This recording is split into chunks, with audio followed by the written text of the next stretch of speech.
اللہ کے ہاں ان کا مقام بہت اونچا ہے۔ آج کو کہتا ہے جی میرا مقام وزیر اعلیٰ کے پاس بڑا اونچا ہے جی، افسر کے پاس بڑا اونچا ہے جی، پرائم منسٹر کے پاس بڑا اونچا ہے۔ اس جماعت پہ قربان جاؤں جس کا مقام اللہ کے ہاں بہت بڑا ہے۔ تو صحابہ تمام کے تمام جنتی ہیں، ذرا بھی شک نہ کرنا ان کے اوپر، اور وہ معیار حق ہیں۔ ایسے تو نہیں قرآن پاک میں فرمایا فَإِنْ آمَنُوا بِمِثْلِ مَا آمَنْتُمْ بِهِ، تم ایسے ایمان لاؤ جیسے میرے محبوب کے صحابہ ایمان لائے ہیں۔ اس لیے تو وہ معیار حق ہیں، ان کے اوپر تنقید نہیں ہو سکتی، اور جو کرے گا وہ ایمان سے ہاتھ دھو بیٹھے گا۔ تو میرے محترم سامعین، میں نے جس طرح شروع میں عرض کیا کہ آج کے جمعہ کی نشست میں حضور کے چچا سید الشہداء اسد اللہ و اسد رسول، اللہ اس کے رسول کا شیر حضرت حمزہ رضی اللہ تعالیٰ عنہ، ان کے اسلام لانے کا بڑا عجیب واقعہ ہے۔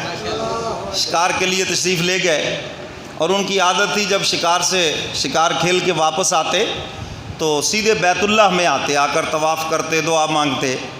تو شکار کے لیے گئے، پیچھے حضور علیہ السلام مکہ کے چوک میں تشریف لائے، اور میرے محبوب نے دیکھا کہ کچھ لوگ جمع ہیں۔ کملی والے پیغمبر نے ان کو وحدانیت کا درس دیا، اللہ کا پیغام سنایا۔ ابو جہل ملعون بھی وہاں سے گزر رہا تھا، اس نے کہا تمہاری یہ جرت اعلان، تم اللہ کا تعارف کراؤ اور ہمارے بتوں کی نفی کرو اور ہم زندہ ہوں، یہ کیسے ہو سکتا ہے؟ حضور علیہ السلام کی شان میں گستاخی کی۔ لکھا ہے کہ آپ کا چہرہ انور زخمی ہوا، اور حضور علیہ السلام کے ساتھ جو اس نے معاملہ کیا، ایک باندی دیکھ رہی تھی، خاتون دیکھ رہی تھی۔ حضور گھر تشریف لے آئے، چچا حمزہ شکار سے واپس آئے تو اسی خاتون نے تانا دیا اور کہا حمزہ بہادر بنے پھرتے ہو، تمہیں پتہ ہے آج تمہارے یتیم بھتیجے محمد صلی اللہ علیہ وسلم کے ساتھ ابو جہل نے کیا کیا؟ ایسے ایسے گالیاں دی ہیں اور ایسے ان کو زخمی بھی کیا ہے۔ کمان رکھی اور سیدھے ابو جہل کے پاس، اور جا کر پورا انتقام لیا۔ حالانکہ وہ مجمع میں بیٹھا تھا اور لوگ انتقام کے لیے لڑنے کے لیے کھڑے ہوئے، ابو جہل نے کہا رک جاؤ، یہ لڑائی یہاں نہیں رکے گی، یہ بہت دور چلی جائے گی، چونکہ اس کا بھتیجا زخمی ہوا، اس نے انتقام لے کے ہی رہنا ہے۔ حضرت حمزہ حضور کی خدمت میں پہنچے۔ اچھا، حضرت حمزہ رضی اللہ تعالیٰ عنہ نے اعلان وہی کر دیا تھا، انہوں نے کہا تم سمجھتے ہو کہ ان کا پیغام رک جائے گا، میں بھی انہی کا ہی نمائندہ ہوں، میں بھی مسلمان ہوں۔ یہ کہہ کر حضور کی خدمت میں پہنچے اور آ کر عرض کیا میں نے انتقام لے لیا ہے، آپ خوش ہو جائیں۔ حضور نے فرمایا چچا میری خوشی اس میں نہیں ہے، میری شان تو یہ ہے دشمنوں کو معاف کرنا۔ اللہ اکبر۔ اچھا بھتیجے آپ کی خوشی کس میں ہے؟ میری بات مان لو، میری اتباع کر لو، اس میں خوشی ہے آپ کی۔ میں چلیے پھر مجھے کلمہ پڑھائیے اور اپنے غلاموں میں شامل کر لیجیے۔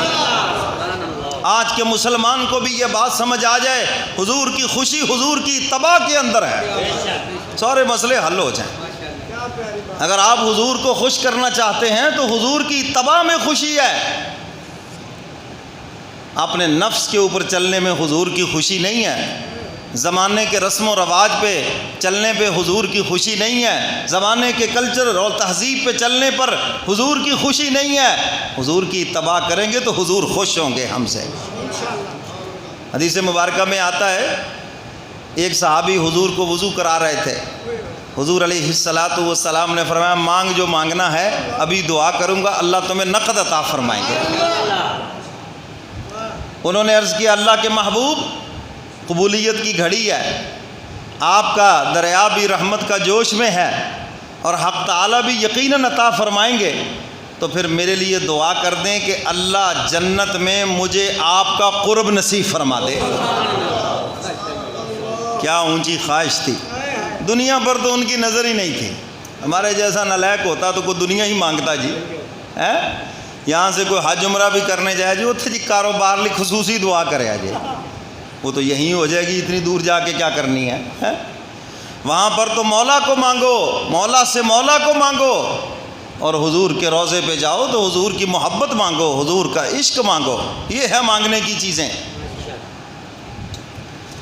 حضور علیہ الصلاۃ والسلام سے عرض کیا جنت میں آپ کا قرب چاہتا ہوں، کیا خوبصورت بات مانگی، یعنی حساب و کتاب سے بھی گئے ہیں جی، آخرت کا خوف بھی گیا۔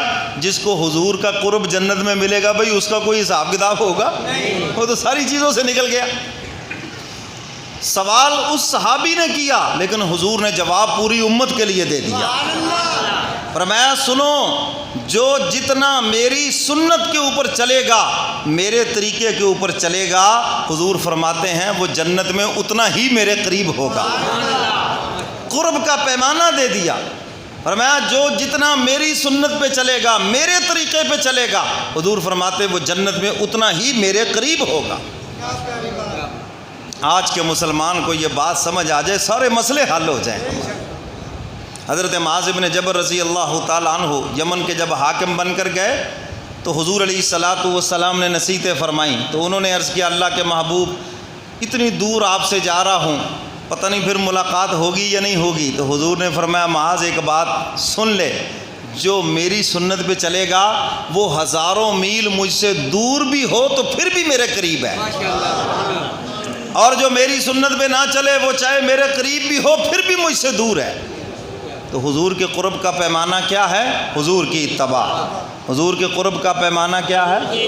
حضور کی اتباع، حضور کے نقش قدم، حضور علیہ الصلاۃ والسلام کا اسوہ حسنہ جو جتنا اپنائے گا وہ حضور کے قریب ہو جائے گا، اور جنت میں بھی حضور کا قرب ملے گا اس کو۔